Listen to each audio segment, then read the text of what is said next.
Saptashrungi hospital and paralysis centre.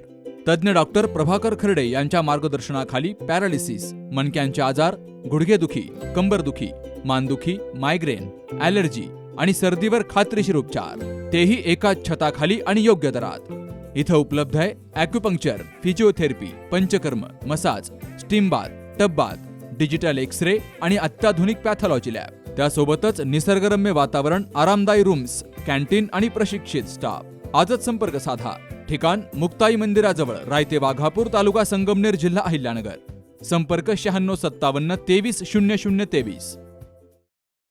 Rahuri तालुक्यातील चिंचोली येथील चिंचोली कोल्हार खुर्द पिण्याच्या पाणी योजनेच्या साठवण तलावात बुडालेल्या पाटीलवाडी येथील एका तरुणाचा मृतदेह आज सकाळी रेस्क्यू ऑपरेशन करून बाहेर काढला गेला.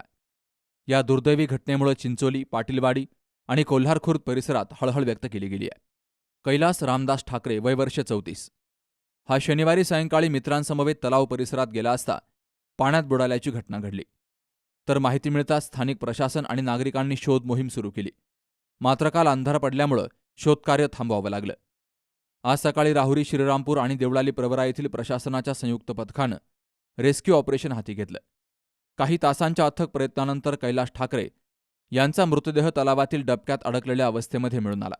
त्यानंतर हा मृतदेह बाहेर काढून शवविच्छेदनासाठी रुग्णवाहिकेद्वारे राहुरीत पाठवला गेला. या बचावकार्यात राहुरी, देवळाली प्रवरा आणि श्रीरामपूर नगरपालिकेच्या पथकांसह आपत्ती व्यवस्थापन पथकाचे अनिल जाधव, पोलीस कर्मचारी रवी पवार, तलाठी प्रशांत शेटे आणि जीवनदायी रुग्णवाहिका सेवेतर्फे निखिल भोसले यांनी महत्त्वाची भूमिका बजावली. या घटनेमुळे परिसरात शोककळा पसरली असून कैलास ठाकरे यांच्या निधनाबद्दल हळहळ व्यक्त केली गेली आहे. सुहास जाधवसह शरद पाचरणे, सी न्यूज मराठी, राहुरी. दादा, अरे 7 दिवसावर आले लग्न, सगळी तयारी झाली, पण फर्निचरचं काय?